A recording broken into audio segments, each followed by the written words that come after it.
Hi, this is Kirk, the bariatric carnivore. Odds are, if your health depends on what you eat, your health is at risk because the food processing system is just about as psychopathic as the rest of the healthcare system.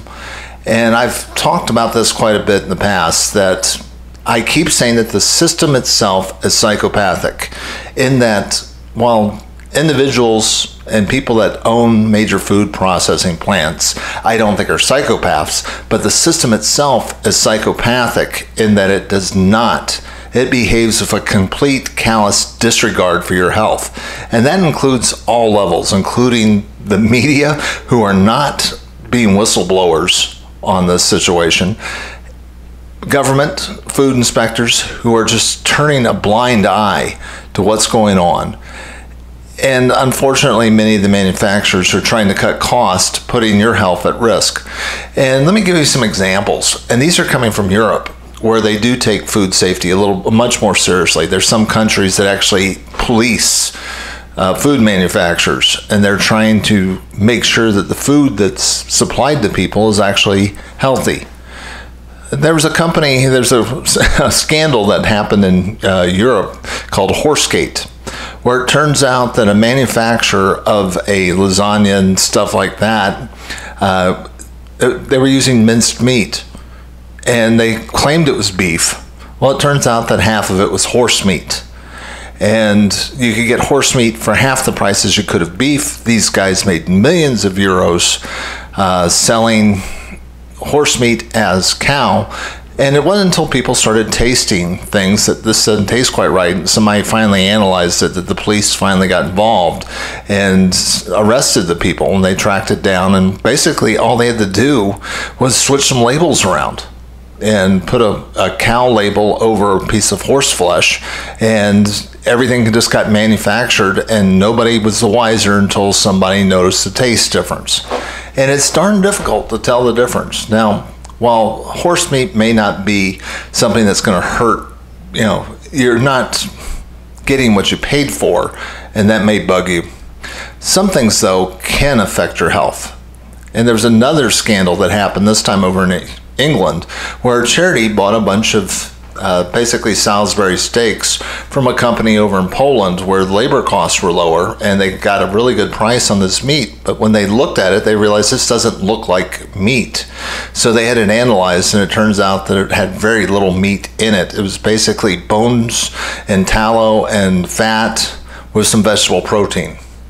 And unfortunately for the poor people that were supposed to get it, it would have been non-nutritious food that would have put people's health at risk.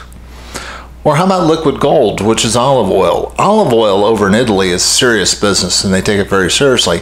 And there's a lot of small manufacturers, where the farm is, where the olives are grown, that's where they crush the olive oil and they bottle it and everything, and it's all kept in one place. And these guys are getting wiped out financially by cheap competitors.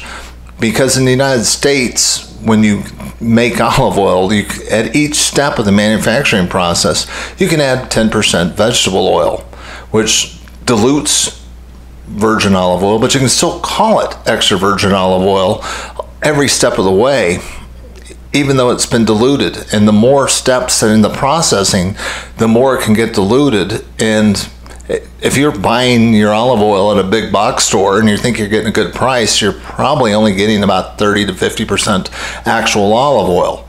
And for people that are doing a Mediterranean diet, where this is supposed to be the bulk of their calories, they're in trouble because they're not getting what they think they're getting, and they're putting their health at risk. Or fish. I mean, fish has become a big market for a lot of unscrupulous people. Tuna in particular, because it is so expensive and valuable, what they found is they can take an older piece of tuna that is not supposed to be sold for consumption without being cooked first. You can inject it with nitrates, and you can make it look like it's perfectly fresh. And because it looks right, people just use it like they would normally. And that's putting people's health at risk. Or salmon.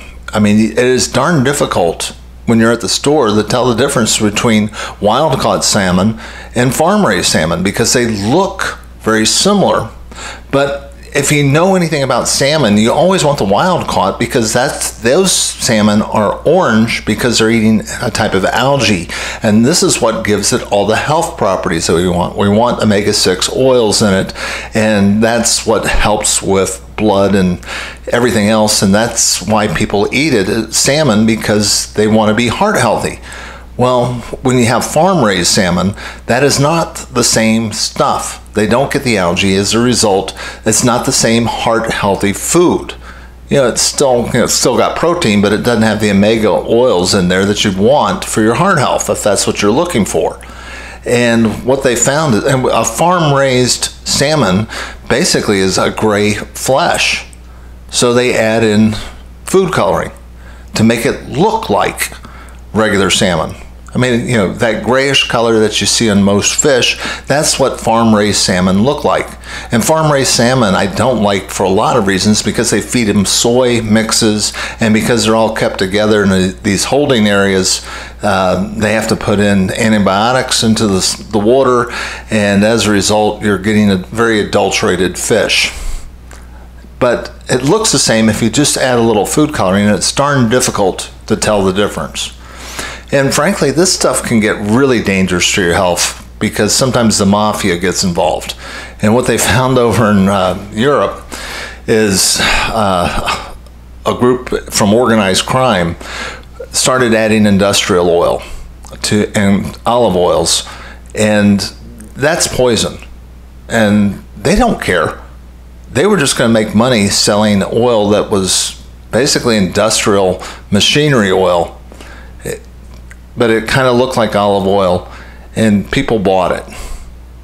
Thankfully, that one was shut down. But, frankly, how many times have you heard of anybody in the food processing process who's adulterated food in the United States go to jail? I mean, you've heard of places where, hey, we had to pull things from the shelf because of listeria. You've heard of people, different manufacturers paying fines, but nobody's been going to jail for criminally adulterating food. So how do you protect yourself? Well, frankly, I think that's maybe the best argument for going for a single ingredient diet. See, the more steps in the manufacturing process that go on, the more likely it is that you're getting an adulterated product. All it takes is one part of the one manufacturer, somebody that is producing the wheat, somebody who's producing something to do something wrong to adulterate your food, because they're trying to make a little bit more money. And look, the way inflation's going, there's going to be a lot of temptation, particularly with meats. You think you're getting meat, but you're probably not. So protect yourself. The more single ingredient foods that you're eating, the more likely it is that you're getting real food. I mean, when you go to the produce aisle and you buy eat vegetables, get them from there. Go to a farmer's market, get them from there. I love the fact that 80% or so of my calories come from one cow guy. I know who he is. I know how he raises his cattle. I know there's no hormones. I know there's no vaccines. I know that, how he is raising those cattle, and it goes to a meat packing plant. And they're family owned, and I've been over to their place and I've seen their stuff, and I see how they operate, and I know the standards that they have, and I feel very good about my food. I know the person that produces my eggs. Okay, I can't say the same for the cheese, but I know a lot of the people that are part of that process, and they seem to do a great job. So get to know, your best solution is to know the people that are manufacturing it. The chances of getting food that's adulterated in my diet are really low, because I know the people involved in it.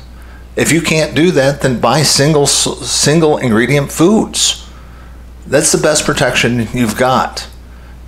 It's your health, it's your body. You've got one shot at life. Get the best food that you can, because good food is medicine. Bad food requires medicine. So if you want to be healthy, get the best food you can. This is Kirk, the Bariatric Carnivore. I try to put out a new message every single workday. And if you like these messages, please hit the like and subscribe button. The more people that see this, the more people can know how to protect themselves against a very psychopathic system that does not give a rip about their health, or yours or mine. I mean, frankly, in this fight for good health, we are all alone. But thankfully, we can be all alone in this together if we have strong support and channels and get the information out to people who need it. And when you click like and subscribe, that helps get the word out to more people, thanks to the YouTube algorithm. It's the only way it works. Thank you much. I will talk to you soon.